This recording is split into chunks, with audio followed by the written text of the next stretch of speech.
Candide ou l'optimisme. Voltaire.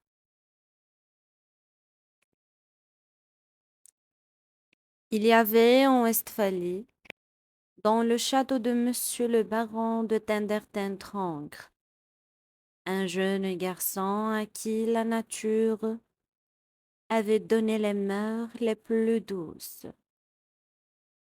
Sa physionomie annonçait son âme. Il avait le jugement assez droit, avec l'esprit le plus simple. C'est, je crois, pour cette raison qu'on le nommait Candide.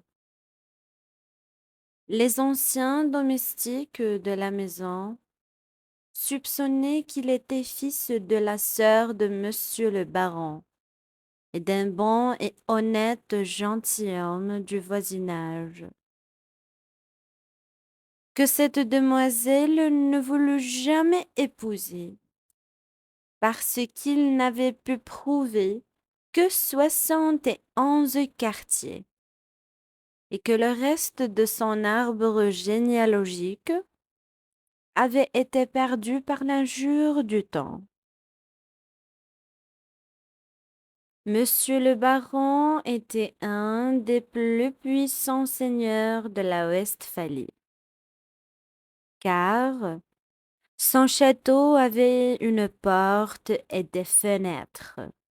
Sa grande salle même était ornée d'une tapisserie. Tous les chiens de ces basses-cours composaient une meute dans le besoin. Ses palefreniers étaient ses piqueurs. Le vicaire du village était son grand aumônier. Il l'appelait tous Monseigneur, et il riait quand il faisait des contes. Madame la baronne, qui pesait environ 350 livres, s'attirait par là une très grande considération et faisait les honneurs de la maison avec une dignité qui la rendait encore plus respectable. Sa fille Cunégonde, âgée de 17 ans, était haute en couleur, fraîche, grasse et appétissante. Le fils du baron paraissait en toute digne de son père.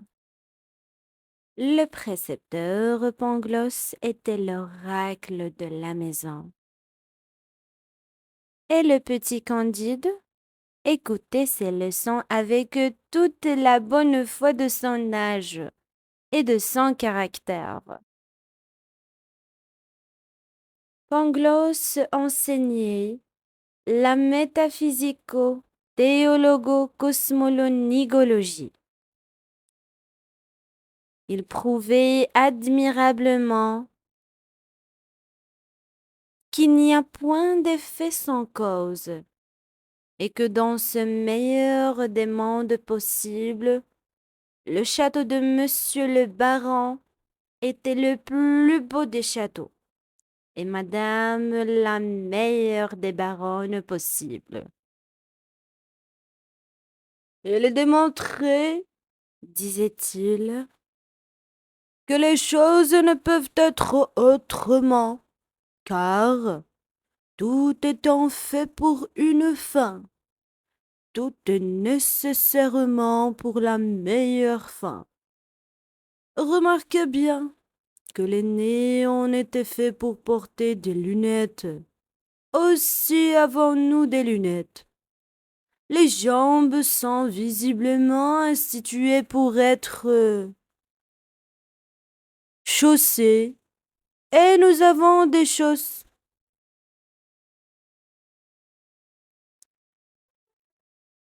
Les pierres On était formé pour être treillés et pour en faire des châteaux. Aussi, monsieur, monseigneur a un très beau château. Le plus grand baron de la province doit être le mieux logé. Et les cochons étant faits pour être mangés. Nous mangeons du porc toute l'année. Par conséquent, ceux qui ont avancé que tout est bien ont dit une sottise. Il fallait dire que tout est au mieux. Candide écoutait attentivement et croyait innocemment, car il trouvait mademoiselle Cunégonde extrêmement belle, quoiqu'il ne prit jamais la hardiesse de lui dire. Il concluait qu'après le bonheur d'être né baron de Tintertintrancre, le second degré de bonheur était d'être mademoiselle Cunégonde, le troisième de la voir tous les jours, et le quatrième d'entendre maître Pangloss, et le plus grand philosophe de la province, et par conséquent de toute la terre.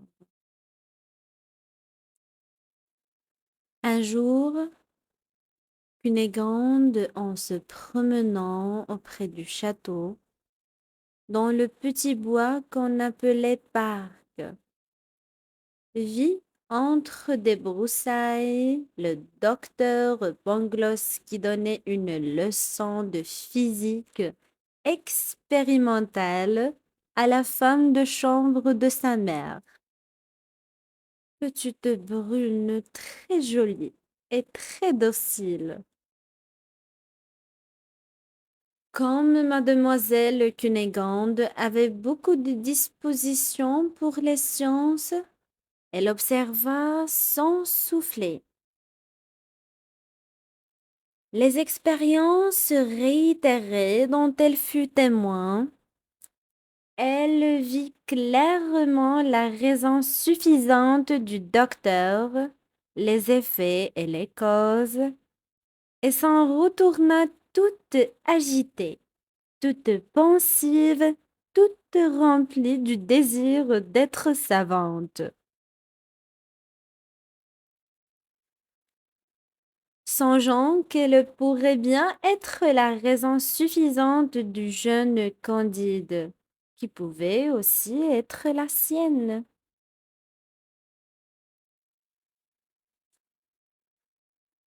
Elle rencontra Candide en revenant au château et rougit. Candide rougit aussi. Elle lui dit bonjour d'une voix entrecoupée. Et Candide lui parla sans savoir ce qu'il disait. Le lendemain, après le dîner, comme on sortait de table, Cunégonde et Candide se trouvèrent derrière un paravent. Cunégonde laissa tomber son mouchoir. Candide le ramassa.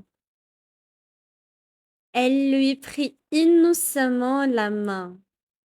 Le jeune homme baisa innocemment la main de la jeune demoiselle, avec une vivacité, une sensibilité, une grâce toute particulière. Leurs bouches se rencontrèrent, leurs yeux s'enflammèrent, leurs genoux même tremblèrent, leurs mains s'égarèrent.